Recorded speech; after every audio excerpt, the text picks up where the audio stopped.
The sun was setting low over the wide plains of New Mexico, painting the land in gold and copper light. A warm wind blew across the open fields, carrying the smell of dry grass and dust. A lone rider moved slowly along the narrow trail, a tall cowboy with sunburned skin, dusty boots, and a hat that had seen better days. His name was Eli Thompson, and he had spent most of his 27 years wandering from one ranch job to another, chasing pay and peace in equal measure. Eli wasn't much for talking. Folks who met him said he had eyes that looked like they had seen too much sky. Calm, deep, and tired. He wasn't the kind of man to start trouble or chase fame.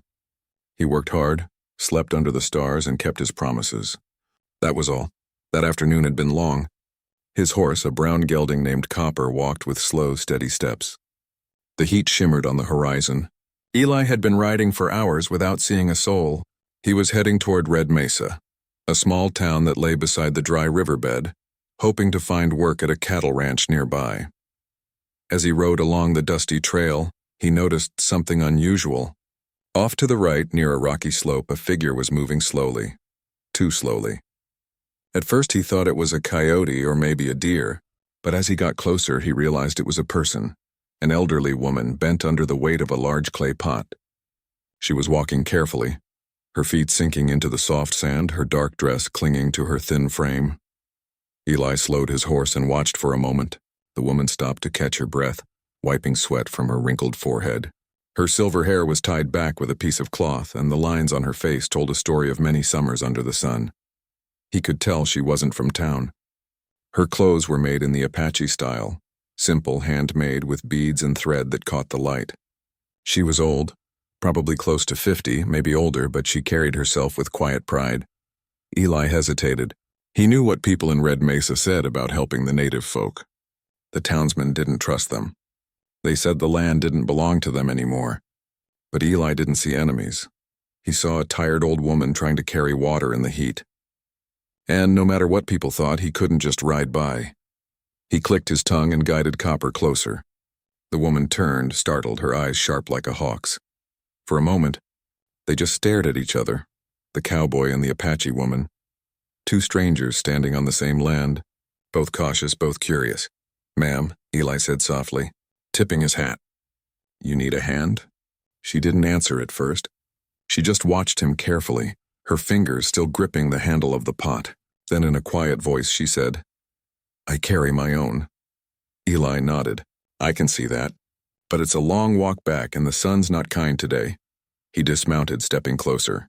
No shame in a little help. The woman looked down at the heavy pot, then at the horse. Her arms trembled slightly from the effort.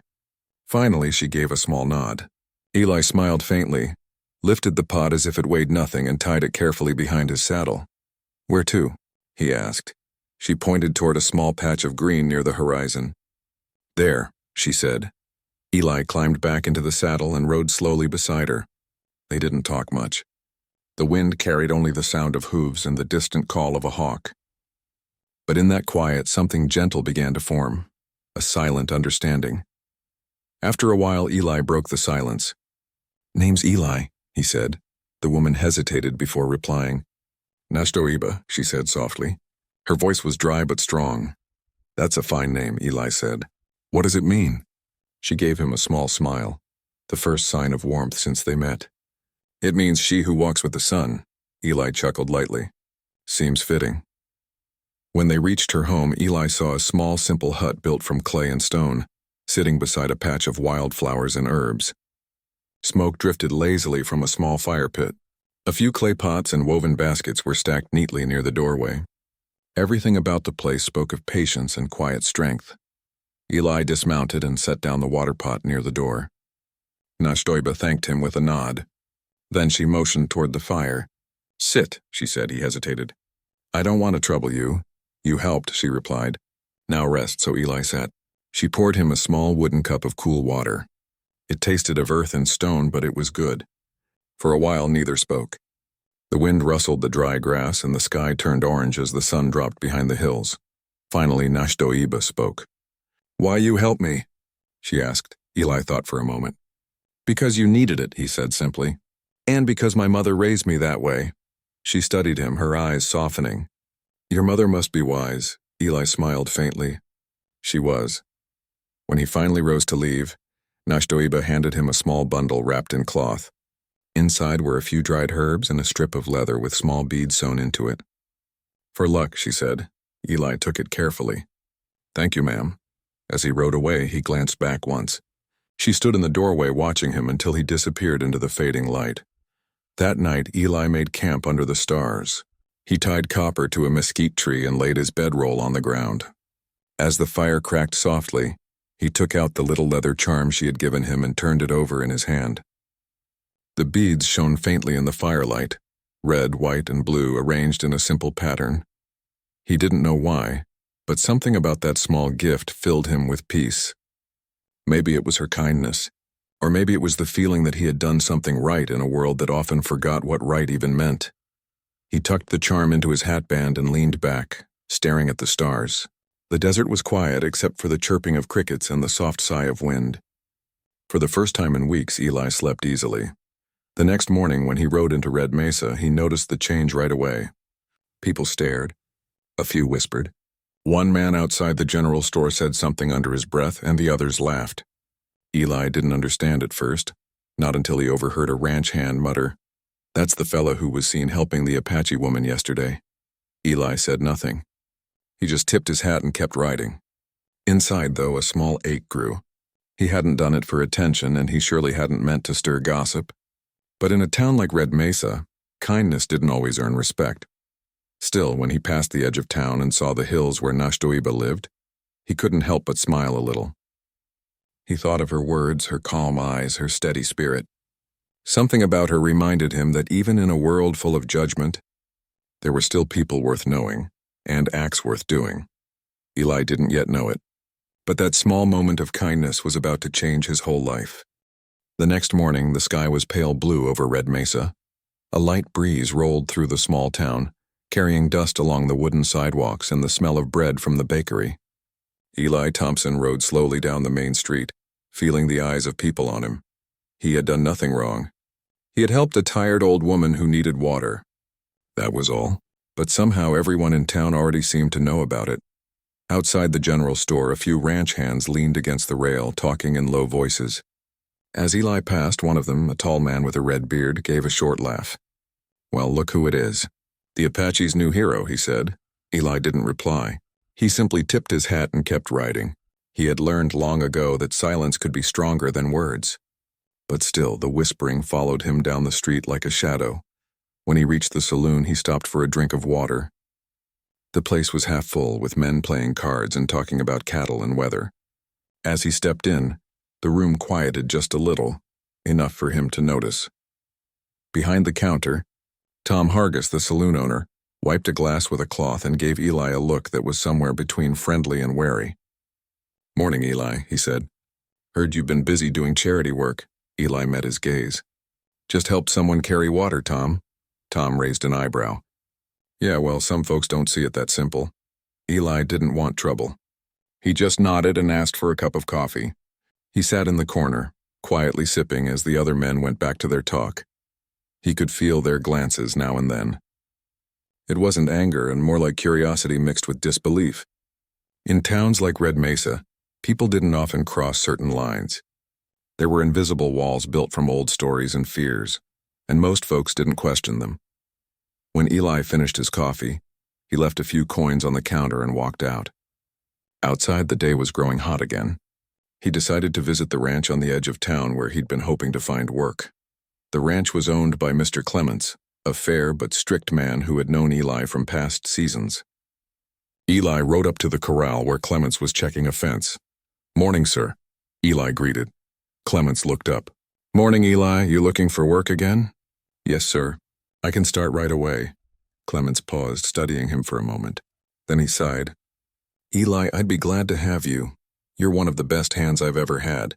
But I've been hearing talk around town. Folks saying you've been spending time with one of the Apache women up in the hills." Eli frowned slightly. "I helped her carry water, that's all." "I know," Clements said quietly. "But gossip's a tricky thing. You know how people are around here. They twist stories until they don't sound like truth anymore." Eli looked toward the hills far off in the distance. I reckon folks can think what they want, he said. I'll still do what's right. Clements nodded slowly. I respect that, Eli, truly. But right now I can't risk upsetting my workers. They've got families, and some of them don't take kindly to crossing certain lines. I'm sorry. Eli's jaw tightened. He tipped his hat respectfully. I understand, sir. He rode away without another word. Inside, though, he felt something heavy settle in his chest. It wasn't just about losing a job. It was about seeing how quick people were to judge what they didn't understand. That evening, he camped by the dry riverbed, where the wind hummed softly through the grass. He lit a small fire and sat in silence, staring at the flames. The leather charm Nashtoiba had given him still hung from his hat. He took it off, holding it in his hands, and wondered if she knew what kind of talk her presence had stirred up. He thought about her quiet strength, about the way she'd refused help at first, but then accepted it with dignity. He remembered the stories she had told him about her people, about the rivers that once ran full and the songs that were sung under the stars. He realized how much she had lost and how gracefully she carried that loss. The next morning, Eli rode back toward her small home. He wasn't sure why. Maybe he wanted to check if she was all right, or maybe he just needed to talk to someone who didn't judge him. When he arrived, Nashtoiba was sitting outside, weaving a basket. Her wrinkled hands moved with calm purpose. She looked up when she heard his horse. You came back, she said. Eli nodded. Wanted to see how you were doing. She smiled faintly. I am well. And you? He hesitated. Town's been talking. Her eyes met his. They talk because they do not see. They do not know your heart. Eli looked down. Still, it's making things hard. I lost work today. She was quiet for a moment, then said, Good hearts often walk hard paths, but do not change your steps because others cannot see the road. Her words were simple, but they stayed with him. Over the next few days, Eli found small jobs fixing fences or delivering supplies. The pay was low, but it kept him moving. Still, the whispers never really stopped. When he walked into the store, conversations quieted. When he passed the blacksmiths, heads turned. Yet despite it all, Eli felt a strange kind of peace whenever he rode toward Nashtoiba's home. She never asked for much, but he brought her flour, sugar, and coffee when he could. Sometimes they sat in silence. Sometimes she told stories about the mountains, about her family, about her daughter who had been taken away long ago. Eli listened. He didn't interrupt. He just sat quietly, letting her voice fill the air like music. One evening, as the sky turned pink, Nashtoiba handed him a small wooden flute. This belonged to my daughter, she said. She played it when the moon was full. I have not heard it sound in many years. Eli held it carefully. She must have been a fine musician. She was full of light, Nashtoiba said softly. One day I hope she finds her way home. Eli promised to keep the flute safe. That night he sat by his fire again and tried to play it. The notes came out soft and uneven at first, but then they grew smoother. The melody rose into the still air, simple and gentle, like a prayer carried on the wind. Days turned into weeks. Eli still faced cold stares and quiet gossip, but something inside him had changed. He no longer felt angry or ashamed.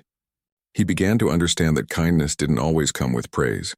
Sometimes it came with silence, sometimes with loss. But it was still worth it. Then one afternoon, a young boy from town rode out to find him. Mr. Thompson, the boy said breathlessly, you'd better come quick. Miss Nashtoiba's not feeling well. Eli didn't waste a moment. He rode hard across the fields until he reached her small hut. She was sitting inside, wrapped in a blanket, pale but calm. Too much sun, she said weakly, smiling when she saw him. It happens. Eli fetched her water and made sure she rested. He stayed until she fell asleep, the flute resting beside her bed. Before he left, he stepped outside and looked toward the horizon. The sun was setting again, spreading its golden light over the desert. He realized then that even though the town had turned cold toward him, he had found something far more meaningful, a connection built on understanding, not fear. He didn't yet know that his friendship with Nashtoiba would soon lead him to the greatest discovery of his life. But for now, he was content to simply be there, a cowboy, a friend, a man trying to do good in a world that didn't always see goodness clearly. And somewhere deep inside, he felt that maybe the world was a little brighter just because he had chosen kindness over pride. Days slowly turned into weeks, and the gossip around Red Mesa began to fade, though not completely. People still whispered, but Eli no longer cared much. He had grown used to the sound of silence, the company of the wind, and the comfort of the desert nights.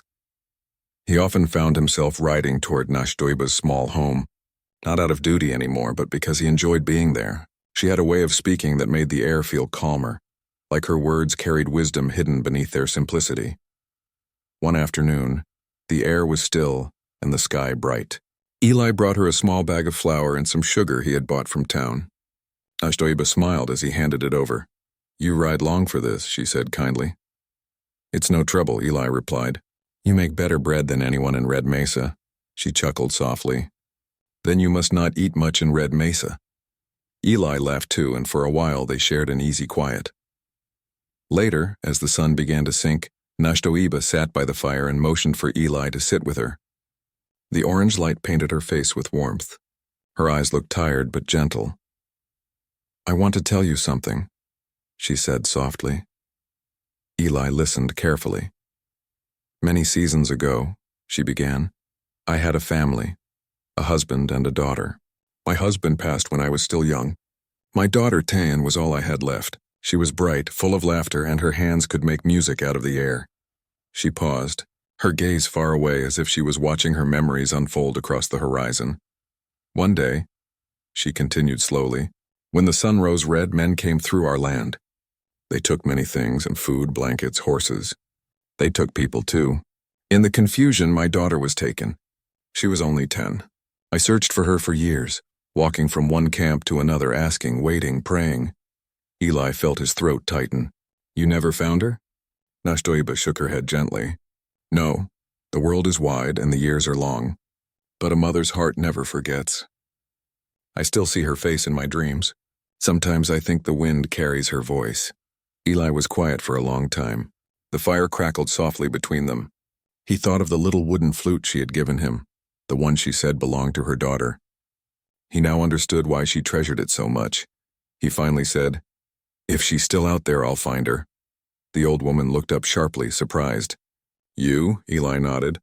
"You've been kind to me when others weren't. Maybe it's time someone returned that kindness." Nashdoiba's eyes softened, and a small tear formed in the corner. "The land is large, cowboy. You might not find what you seek. Maybe," Eli said with a faint smile. "But that won't stop me from looking." For the first time, she reached across the fire and placed her hand gently over his. Her touch was light but strong.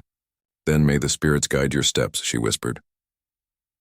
The next morning, Eli packed his small bag with a few supplies, dried meat, bread, water, and the flute. He tied it carefully to his saddle. Before leaving, he stopped by Nashdoiba's hut. She stood outside waiting, a shawl wrapped around her shoulders. "I will wait," she said. Eli tipped his hat. "And I'll return." Then he rode off, the sound of his horse fading into the open desert. For many days, Eli traveled from one small settlement to another, asking about a woman named Tan. Most people didn't know anything.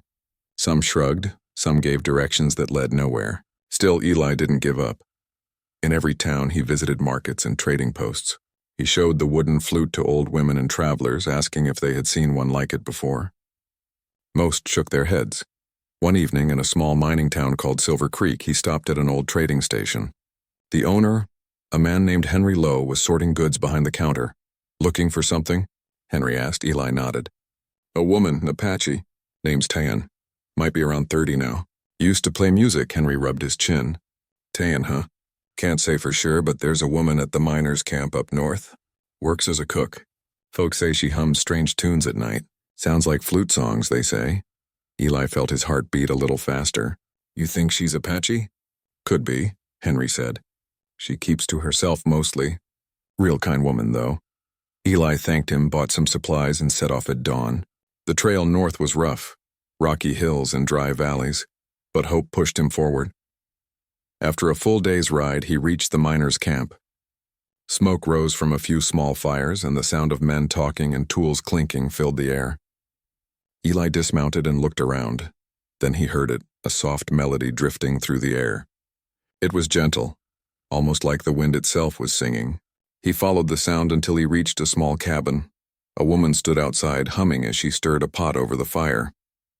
Her hair was long and black, streaked slightly with sun.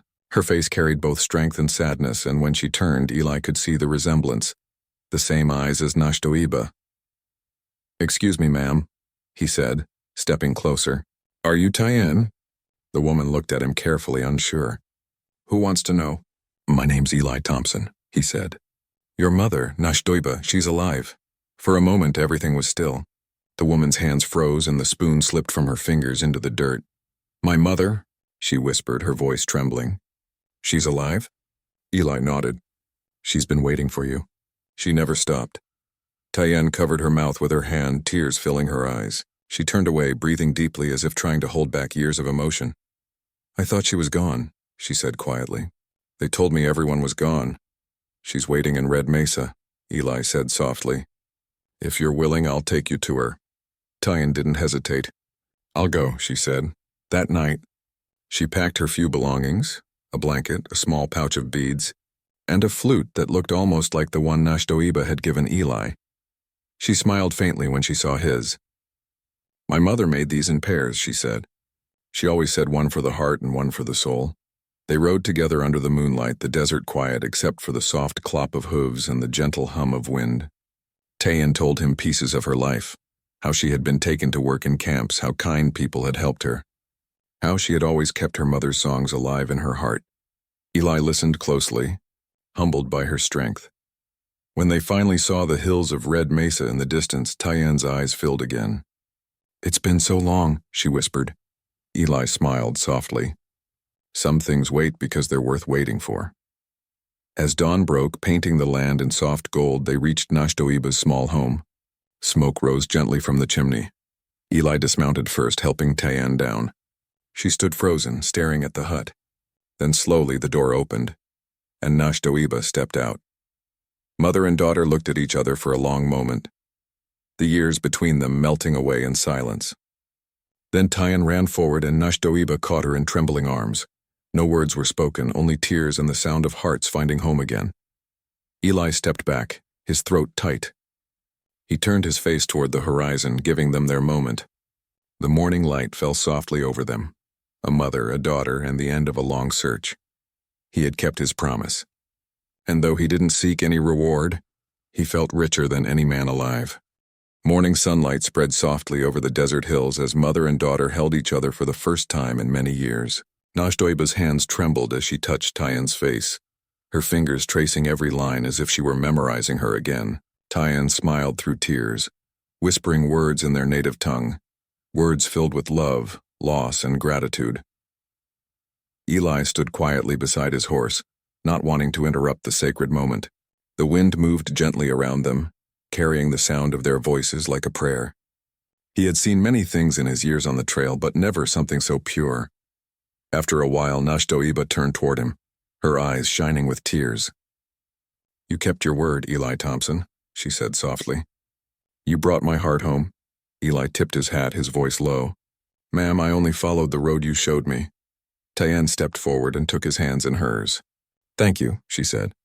"I don't know how to repay what you've done." "You don't owe me anything," Eli replied gently. "Seeing you both together, that's enough." They went inside the small hut where the smell of herbs and wood smoke filled the air. Nashtoiba made tea from wild leaves while Tyann unpacked the small bag she carried, a few beads, a piece of cloth, and her flute. When she saw her mother's matching flute on the shelf, she gasped softly. "You kept it," Tyann said, touching it with trembling fingers. "Always," Nashtoiba whispered.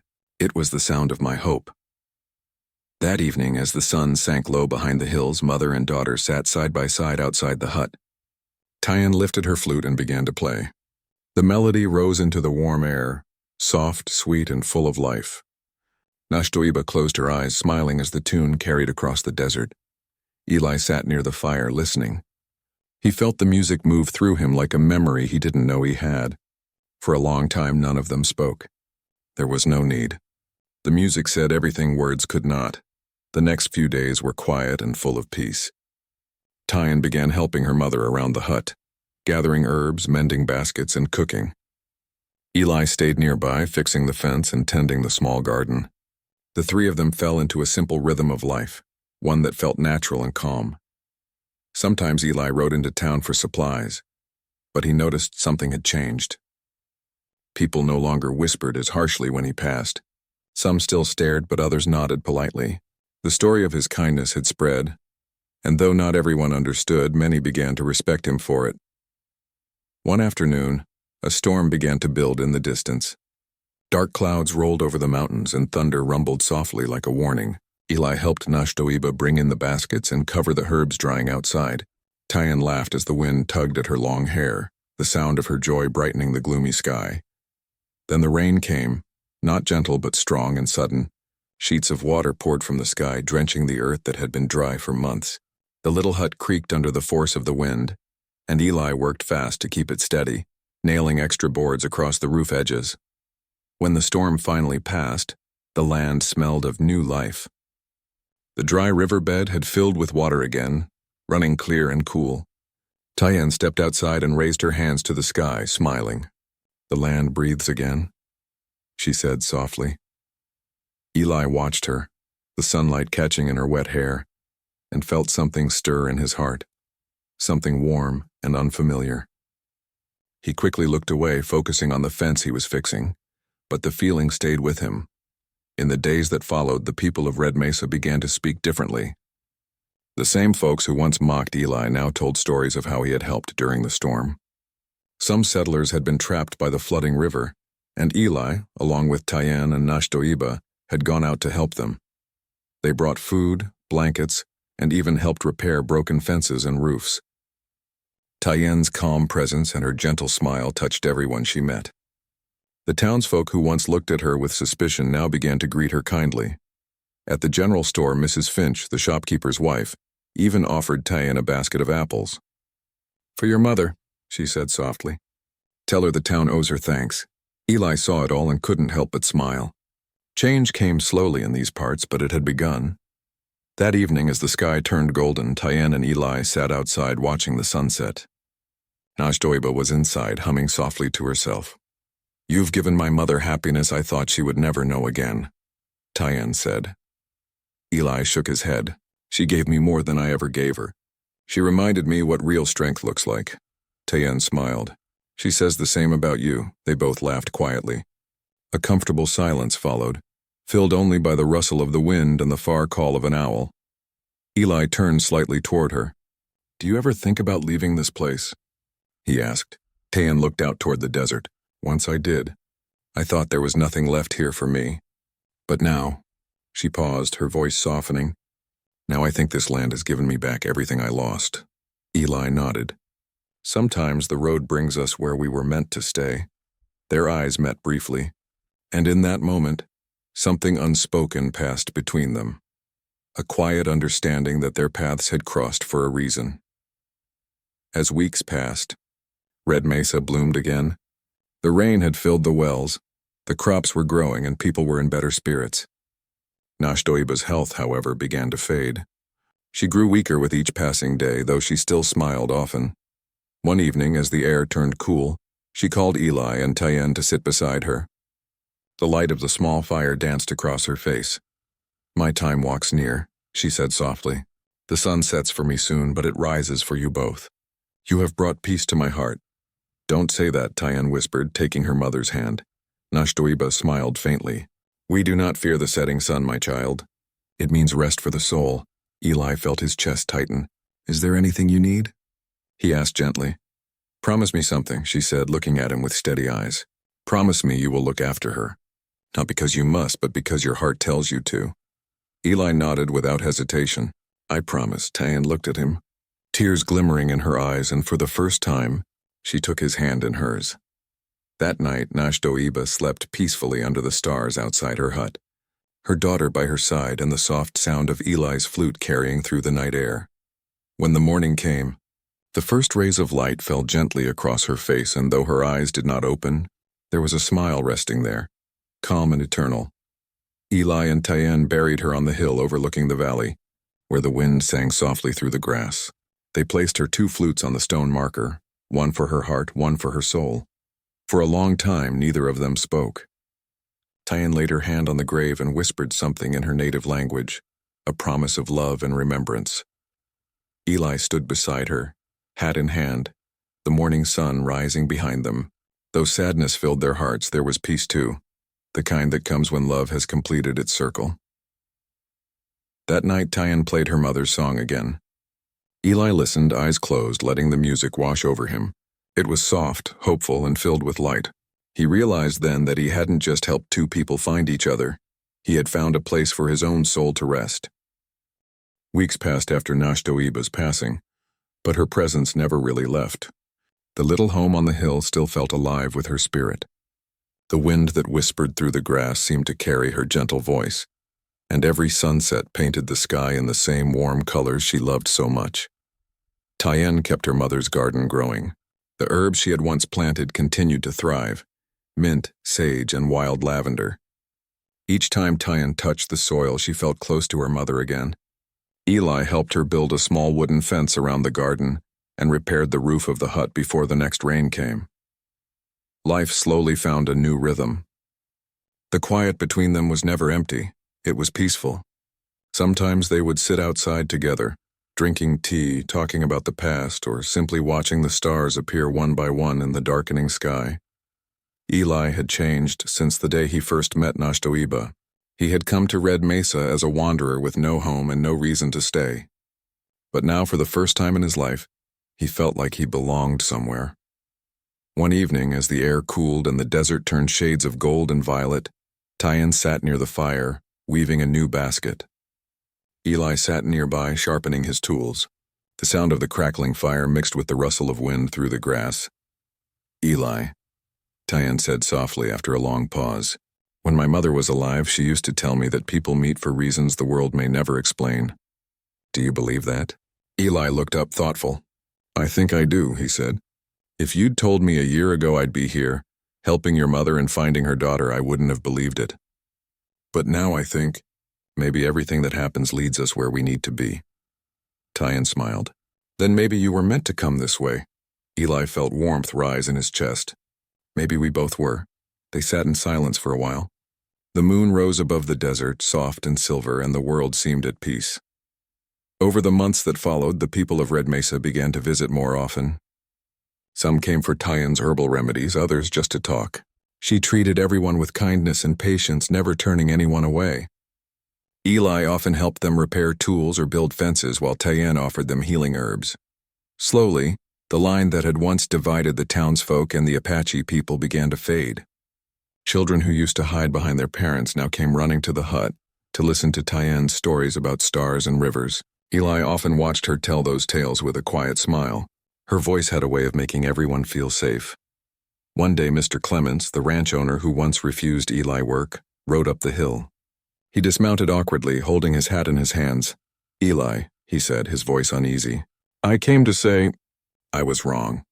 You did right by that woman and her daughter. You showed us all something we forgot, how to care without asking why." Eli shook his hand. "Thank you, sir. I just did what anyone should," Clement smiled. "Well, not everyone does. I'd still like you to come work for me again. That is, if you're willing." Eli thought for a moment, glancing toward Tyann's small garden where she knelt among the herbs. Then he said kindly, "I reckon I've got work enough right here." Clements nodded, understanding. "Then you take care of this place, son. It's better because of you." When he rode off, Tyann looked up at Eli and smiled knowingly. "You finally belong somewhere," she said. He smiled back. "Yeah," he said softly. "I think I do. The seasons changed. Spring brought wildflowers to the desert and the hills turned green again." Tyann often played her mother's flute in the evenings while Eli repaired the fence or watched the sky. The music blended with the wind, carrying across the valley like a song of peace. One afternoon, Eli found himself sitting by the river that had filled after the rains. He watched the water sparkle under the sun and thought about how far he had come, from being the lonely cowboy who helped an old woman on the road to the man who had found family, home, and purpose. When Tyann joined him, she sat quietly beside him, dipping her fingers in the cool water. "Do you ever miss the road?" she asked softly. Eli shook his head. "Not anymore. I used to think I needed to keep moving to feel alive. Now I know it's not about how far you ride. It's about where your heart rests." She looked at him, her eyes shining. "Then your heart rests here?" Eli smiled gently. Right here. A soft breeze moved through the air, carrying the scent of wild sage. Tayan leaned her head slightly toward him, and for the first time, Eli reached out and took her hand. It felt natural, easy, as though it had always belonged there. They didn't speak. The silence between them said enough. Months later, under the soft light of a summer evening, the people of Red Mesa gathered on the hill. The old Apache woman's home was now a place of peace where everyone was welcome. That night, a small ceremony took place. Not grand, not loud, just simple and full of warmth. Eli stood beside Tayan, both dressed in their best clothes, surrounded by friends from town and families from nearby lands. Mr. Clements, Mrs. Finch, and even the children who once whispered from afar were there. Smiling, Tayan wore a necklace of beads her mother had made years ago, and Eli still had the small leather charm Nashdoiba had given him tied to his hat. When the sun dipped below the horizon, the two of them exchanged quiet vows, not written words, just promises spoken from the heart.